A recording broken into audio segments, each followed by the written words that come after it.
A 440 and a 4-speed with no tachometer? For this car, we'll make an exception.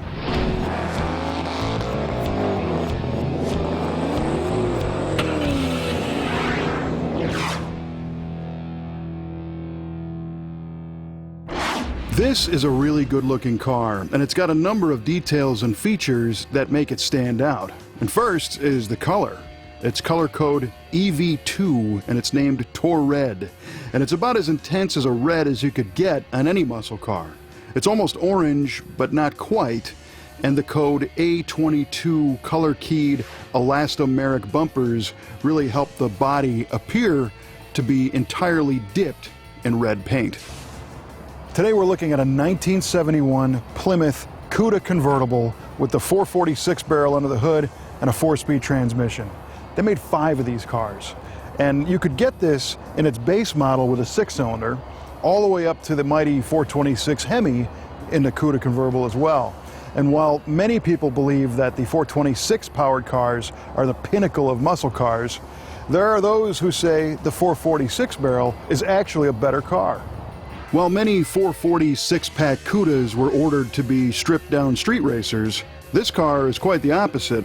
The list of optional equipment reads more like a new Chrysler Imperial than a lowly Plymouth Barracuda, but they do add up to make for a pleasurable driving experience that didn't necessarily require stomping your right foot to the floor.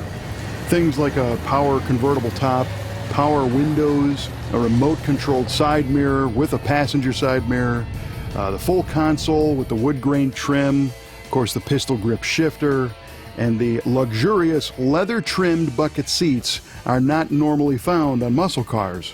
But then, this isn't a normal muscle car either. Chrysler's 440 cubic inch V8 was a proven performer, and although there were new emissions and fuel standards coming, the 1971 version remained a force on the streets.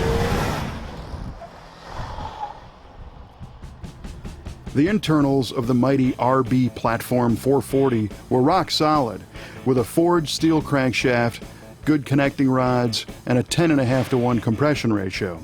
And when breathing through the 3 2-barrel carburetor system in the cast iron intake, this plant was good for 385 horsepower and 490 pound-feet of torque.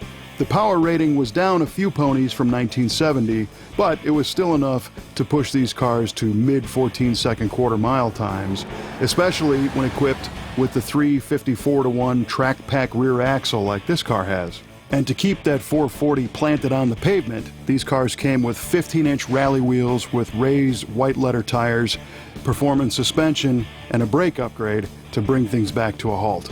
The 446 pack was almost as quick as a 426 Hemi car, but the 440 engine option was about half the price of the 426 Hemi upgrade. And for the days when you wanted to be practical, the 3 2-barrel carburetors were sequential, so you could putt around on the center 2-barrel and get decent fuel economy until the urge hit to crack open the whole 6-pack. So with all the great features, styling, handling, and performance, you'd think there would have been millions of these cars sold. However, the reality is that the 1971 Cuda sales fell off sharply, from nearly 50,000 total Barracudas and Cudas in 1970 down to less than 17,000 in 1971. They made 5 of these with the manual transmission, 12 more were produced with an automatic, so the total was only 17 1971 440 6-barrel Cuda convertibles. Pretty wild. The base 6-cylinder convertible stickered around $3,500, and then you rang up the options from there. Throw in a big bump in insurance premiums and higher fuel costs for the big 440, and you've got yourself a pretty expensive ride, Clyde. But nobody would have guessed that these cars would see the stratospheric value that they fetch today. They're still not in Hemi Cuda territory, but these cars will always be worth a tall coin.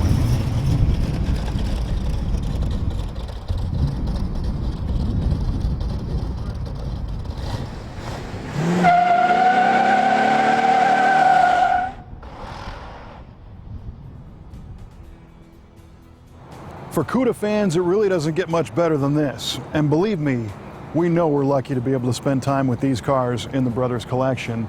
and share them with muscle car fans all over the world. And if you like what you see here, make sure you subscribe to our YouTube and Facebook channels so that you won't miss any episodes of Muscle Car of the Week.